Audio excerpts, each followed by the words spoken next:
नमस्कार विद्यार्थी मित्रांनो, मी विनोद नाईक. आपण पाहत आहोत इयत्ता 9वीचा विज्ञान, ज्याच्यामधील 12वा लेसन ध्वनीचा अभ्यास. विद्यार्थी मित्रांनो, आतापर्यंत 5 सेशन झालेले आहेत, ज्याच्यामध्ये आपण ध्वनीविषयी अगदी महत्त्वाच्या गोष्टी जाणून घेतलेल्या आहेत.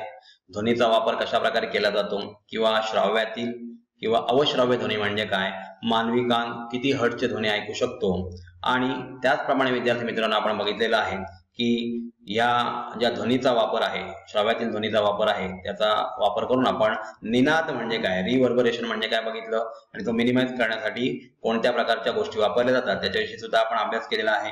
त्याचप्रमाणे सोनार टेक्नॉलॉजीचा वापर करून समुद्राची खोली किती आहे ते पण आपण जाणून घेण्याचा प्रयत्न केला. म्हणजे पाण्यातील ध्वनीचा वेग आपल्याला माहित आहे, साधारण समुद्राच्या पाण्यातील वेग 1531 मीटर प्रति सेकंद आहे.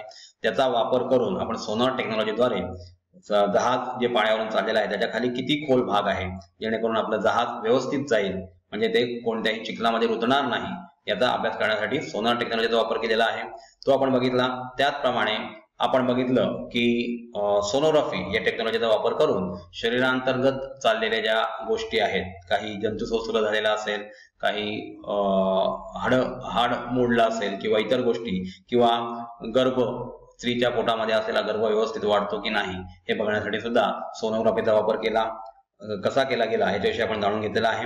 त्याचप्रमाणे विद्यार्थी मित्रांनो आपण बघितलं की सोनोग्राफी या टेक्नॉलॉजीचा जसा आपल्याला चांगला उपयोग आहे तसा गैरकृत्य सुद्धा याच्याद्वारे केली जातात, ज्याद्वारे आपण बघतो की स्त्री भ्रूण हत्या केली जाते. म्हणजे गर्भाशयामध्ये जर गर्भ स्त्रीचा वाढत असेल, मुलीचा वाढत असेल, तर तो अबॉर्ट केला जातो. तर अशा प्रकारच्या गोष्टी आपण टाळल्या पाहिजेत. स्त्री आणि पुरुष दोन्ही एक समान आहेत, आणि त्यांच्या टिकण्यानेच पृथ्वीवर सातत्य होणार आहे, वंश सातत्य होणार आहे, अदरवाईज आपली जमाती पूर्णपणे नष्ट होणार आहे. त्याच्यामुळे सोनोग्राफी या टेक्नॉलॉजीचा वापर जो श्राव्यातील ध्वनी वापरून केला जातो तो चांगल्या कारणासाठीच केला गेला पाहिजे. आता विद्यार्थी मित्रांनो आपण 6वा सेशन पाहणार आहोत, आणि हा शेवटचा सेशन आहे, आणि ज्याच्यामध्ये आपल्या कानाचं कार्य कसं चालतं किंवा कानाचं स्ट्रक्चर कसं आहे त्याच्याविषयी आपण जाणून घेणार आहोत. चला तर मग बघूया ध्वनीचा अभ्यास, त्याच्यामध्ये सेशन 6वा. इथे पहा आपल्या इथे कॉम्प्युटरवर किंवा आपल्या मोबाईलवर आपल्याला एक आकृती दिसत आहे, जी आहे मानवाची कर्णरचना. याच्यामध्ये आपल्याला दिसतोय बघा, बाह्य कर्ण दिसतोय, जो आपल्याला हात लावून सुद्धा जाणीव होऊ शकते. त्याच्यानंतर कर्णनलिका दिसते आतमध्ये, कर्णमध्याची पोकळी दिसते, नंतर कानाचा पडदा, याचा पार्ट खूप महत्वाचा आहे. मध्य कर्ण दिसतोय, नंतर कर्णशंकू म्हणजे स्नेल सारखं दिसणारी आकृती आहे. त्याच्यानंतर अर्धवर्तुळाकृती नलिका आहे, ती 3 हाडांची साखळी दिसते, आणि त्याच्यानंतर ग्रसनी कर्णनलिका, अशा प्रकारच्या ह्या नलिका आणि अशा प्रकारची रचना आपल्या कानाची झालेली असते, आणि त्याच्यानुसार आपण ध्वनी ऐकत असतो. कान हे मानवाचे महत्वाचे इंद्रिय आहे, म्हणजेच ध्वनीची संवेदना आपल्याला कानाद्वारे होत असते. कानाने आपण ध्वनी ऐकतो. ध्वनी तरंग कानावर पडल्याने कानातील पडदा कंपित होतो. म्हणजे ध्वनी तरंग आपल्या कानावर आला की आतमध्ये जो पडदा आहे त्याचं व्हायब्रेशन होतं, आणि त्या कंपनाचे विद्युत लहरीत रूपांतर होतं, म्हणजे इलेक्ट्रॉनिक वेव्हज मध्ये त्याचं रूपांतर होतं, आणि त्या श्रवण विषयक मज्जातंतूद्वारे मेंदूकडे प्रवास करतात. आता या कर्णाचे 3 भाग आहेत, ते 3 भाग कोणते यांचा आपण इथे स्टडी करणार आहोत. चला तर मग पाहूया. मानवी कान. इथे बघा बाह्य कर्ण, ज्याला पिना असं म्हटलं जातं. बाह्य भाग ध्वनी तरंग एकत्र करून कर्णनलिकेतून मध्य कर्णपोकळीत पोहोचतो. आता मध्य कर्णपोकळी कोणती आहे ती आपण आधीच्या इमेज मध्ये पाहिलेली आहे. झडपेसारखी रचना असलेल्या पाळी मुळे कानावर पडणारे, म्हणजे झडपेसारखी जी रचना आहे त्या पाळीमुळे काय होतं, तर कानावर पडणारे आवाज नरसाळ्यातून बाहेर पडावे तसे मध्य कर्णापर्यंत पोहोचतात. म्हणजे आपला जो बाह्य कर्ण आहे त्याच्यातून ध्वनी एकत्र करून तो आतमध्ये नरसाळ्यासारख्या नलिकेमधून आतमध्ये सोडला जातो. आता त्याच्या पुढे आहे मध्य कर्ण, मिडल इयर. मध्य कर्णाच्या पोकळीत पातळ पडदा असतो. मध्य कर्णाच्या पोकळीत कोणता पडदा असतो, तर पातळ पडदा.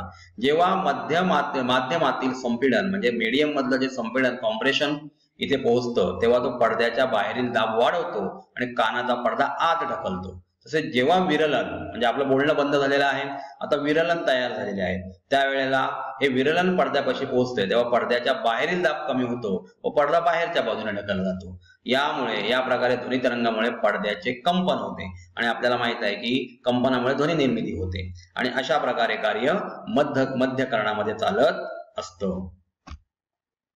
आता पाहूया अंतरकर्ण, इनर इयर. आता ध्वनी बाह्य कर्णातून मध्य कर्णामध्ये आला, मध्य कर्णातून इनर इयर मध्ये म्हणजे अंतरकर्णामध्ये आला. ध्वनी विषयक मज्जातंतूंचा भाग अंतरकर्णाला मेंदूशी जोडतो. म्हणजे आपण जे बघतो ते सुद्धा त्याचे तंतू मेंदूशी जोडलेले असतात, टेस्ट बर्ड सुद्धा मेंदूशी जोडलेले असतात. त्याप्रमाणे कानाचा भाग जो आहे अंतरकर्णाचा भाग तो मेंदूशी जोडलेला असतो.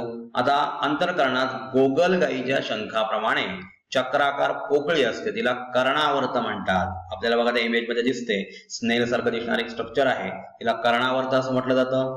कर्णावर्तामध्ये कानाच्या पडद्यापासून आलेली कंपने स्वीकारली जाऊन ती मज्जातंतूद्वारे विद्युत संकेताच्या स्वरूपात मेंदूकडे पाठवली जातात व नंतर मेंदूत त्या संकेतांचे विश्लेषण म्हणजे अनालिसिस केलं जातं. विद्यार्थी मित्रांनो लक्षात घ्या की आपण एखाद्या माणसाचा जर आवाज ऐकला असेल तर तो आवाज आपण डोळे बंद करून पुन्हा ऐकला तरीही विद्यार्थी मित्रांनो आपण सांगू शकतो की हा आवाज एखाद्या ह्या व्यक्तीचा आहे ज्याला आपण याच्यापूर्वी ऐकलेला आहे.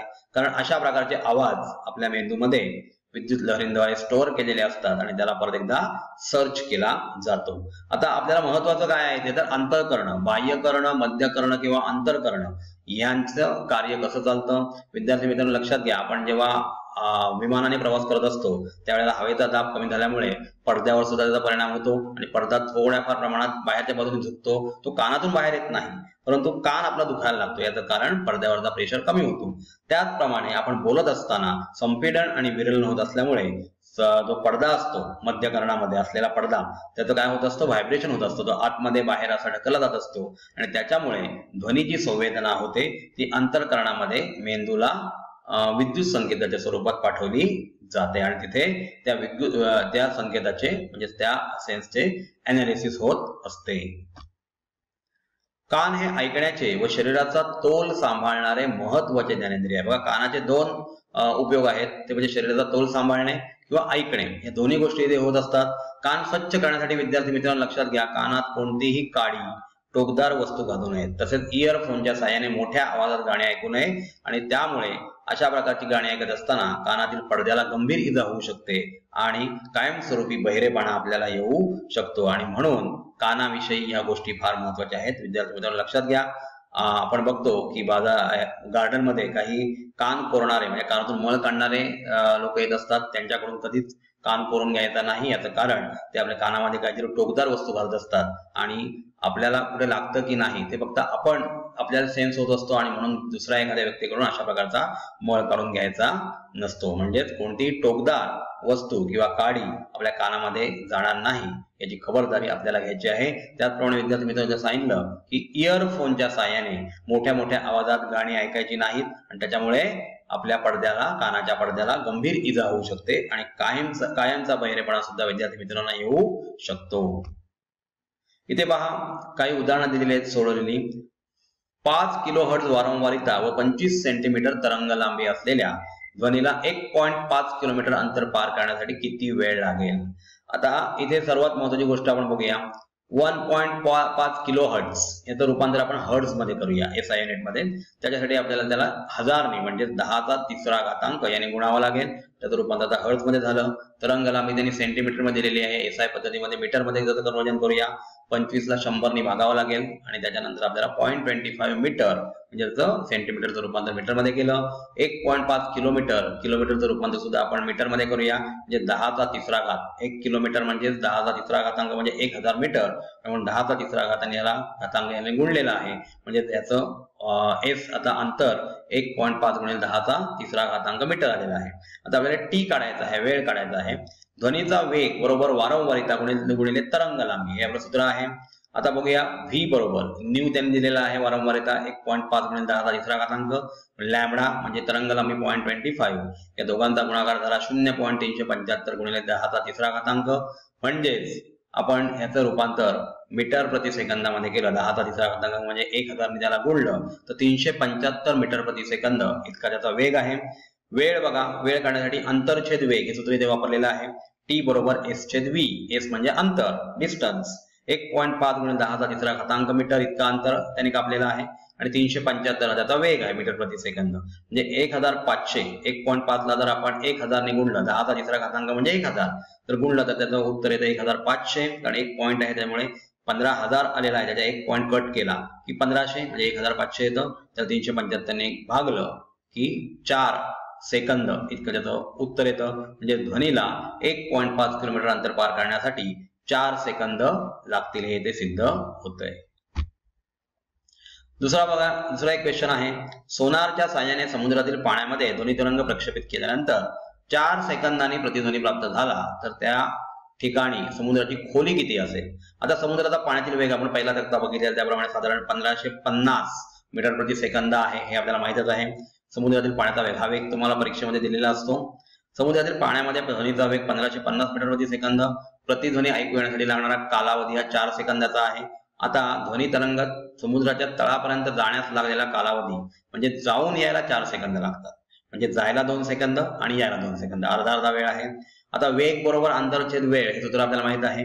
अंतर बरोबर वेग गुणिले काळ, याचा अर्थ वेगनी वेळला मल्टिप्लिकेशन होईल कारण तो डिवाइड आहे. अंतरला लेफ्ट हँड साइडला गेल्यानंतर तो वेगला मल्टिप्लाय करेल. म्हणजे अंतर बरोबर वेग गुणिले वेळ. म्हणजे 1550 मीटर प्रति सेकंद हा वेग आहे आणि वेळ 2 लागत असेल, आपण जाण्याचा वेळ बघितलेला आहे तर 3100 मीटर. कारण फक्त जाण्याचा वेळ आपण कन्सिडर करणार, 4 सेकंद कन्सिडर करणार नाही कारण तो परत येण्याचा आहे. आपल्याला खोली काढायची आहे आणि त्याच्यामुळे 3100 मीटर इतकी त्याची खोली असेल. तर त्या ठिकाणी समुद्राची खोली विद्यार्थी मित्रांनो 3100 मीटर इतकी असेल.